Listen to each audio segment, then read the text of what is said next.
What is going on, beautiful people? Welcome back to another episode of the Narcissists Code. I'm your favorite self-aware narcissist, Mr. Lee Hammock, better known as Mental Healness, across all social media platforms. This is your first time seeing my face or hearing my lovely voice. I'm a diagnosed narcissist, and I use my platform on social media to raise awareness for NPD, get more people into therapy, and also validate the victims, survivors, and the thrivers of said disorder. Today's episode is going to be about why are relationships with narcissists so dang on time consuming. Well, Lee, we're adults here. You could have cussed right there. YouTube doesn't agree that I'm an adult, y'all. They'll silence the video. They'll make sure nobody else sees this video if I were to say the D word. So later on in the video we might get a little loose, but the first 30 seconds they monitor that heavily. So why are relationships with narcissists and toxic people so dang on time consuming, y'all? So narcissistic people, especially during the love bombing phase, love to damn near encapsulate your life. They try to merge. It's like they try to merge skins and bodies with you at the beginning of a relationship dynamic. And yeah, that narcissistic person that you're dealing with might think that they love you, y'all. I'm just being real. During the love bombing phase, narcissists do think that they love you a lot of the time. Sometimes it's pure manipulation. Some of them will purely try to manipulate you to get you to fall for them. But other times, they really do think that they love you. They become obsessed with you and things like that. They give you everything you want and need because they don't want anybody else to kind of come through and swoop you away. You know what I mean? They don't want anybody else to scoop you up and run off with you and things like that. So they give you everything that you want and need that you're asking for and you're looking for. So they try to consume you, y'all. And because they don't want anybody else to have you, they try to take over your life.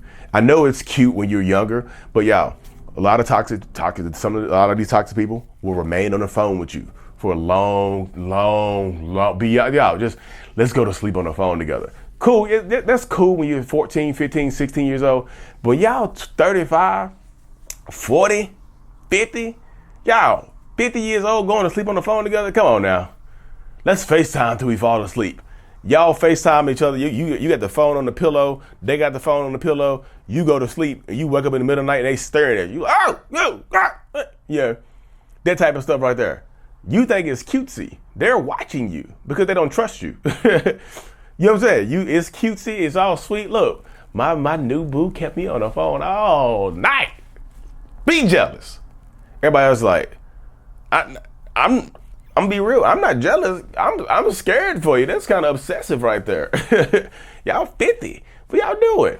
You see what I'm saying? But it does get to that dynamic of where people think that they are in control of you and things like that. They want to control your time, effort, energy, and things like that because they don't want anybody else around you. That's just the truth of the matter. They want to, this is where the isolation comes in at as well. Because they like to isolate you away from your friends and your family because you spend so much. They try to spend so much time with you, and in person, that even when they're not in person, they try to spend so much time with you on the phone and things like that. And that not every narcissistic person is going to be the same, y'all. This is not all narcissists. I know people going to come in the comment section like, mine didn't do that. I know, y'all. I know. Now, no two narcissists are like fingerprints, y'all. They're all fingerprints, but they're all different. You know, narcissistic people are like fingerprints. We all have a different set of fingerprints. No two fingerprints are the same, but they are all classified as fingerprints. You see how that works? You mean? So the ones that keep you on the phone all the time, they like to consume your time, effort, and energy, y'all. They make it seem like, and they try to make you feel bad. Some of them try to make you feel bad for not wanting to be with them all the time. Hey, you want to hang out today? Look, they was just like, hey, how you doing today? You want to hang out today? And you'll be like, look, we just spent 97 hours straight together.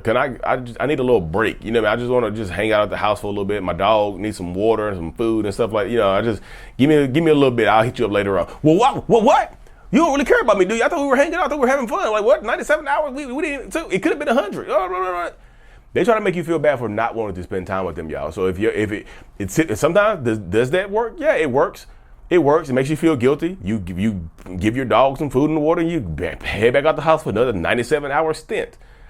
During this 97 hours, not only are you just spending time with this person, you're spending less time with other people in your life. So it's consuming your life, y'all. They want to tell people, if you feel like you're being if you get into a new relationship with somebody and you feel like you were being damn near bear hugged in this relationship, like you're being bear hugged with love. What's that old cartoon, y'all? You know the cartoon where that big bear would squeeze people and he'd be like, I'm gonna love you and kiss you and squeeze you and have you. Y'all know the cartoon I'm talking about. You gotta be older. But he's just like, I'm gonna love you and kiss you and squeeze. You know, he'd be damn near killing the little squirrel or whatever he was hugging. That's how narcissistic people are at the beginning of relationships. And throughout relationships as well. So this starts during the beginning of the relationship and extends throughout the duration of it, y'all. This doesn't just go away. The time consuming stuff doesn't just go away because they start to isolate you at the beginning and then the isolation just continues throughout the relationship.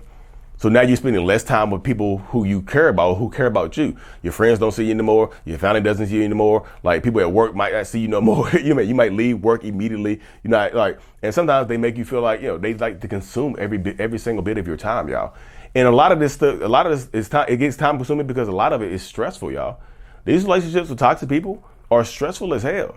The ups and downs, the back and forth, the breakups, the makeups, the crying, the cheating, the lying, the manipulation.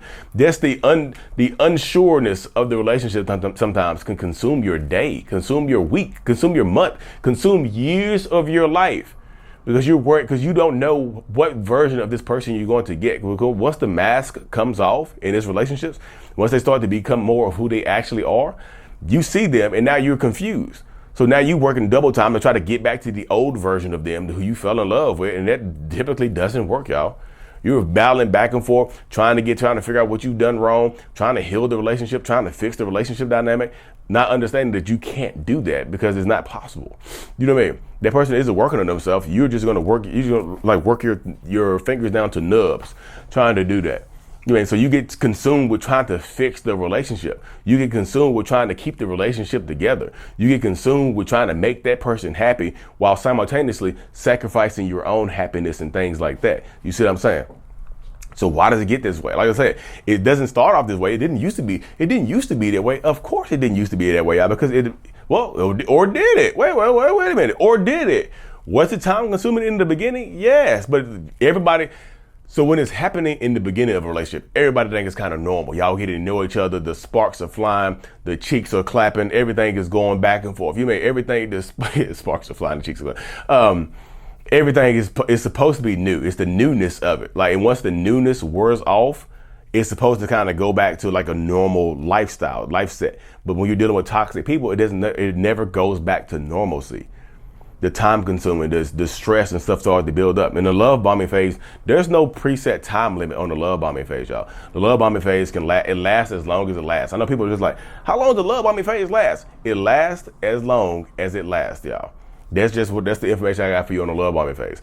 It lasts as long as it lasts. How long can it hold the mask up? Set your boundaries up front, y'all. I know a lot of people want to avoid this time consuming, it is draining, y'all.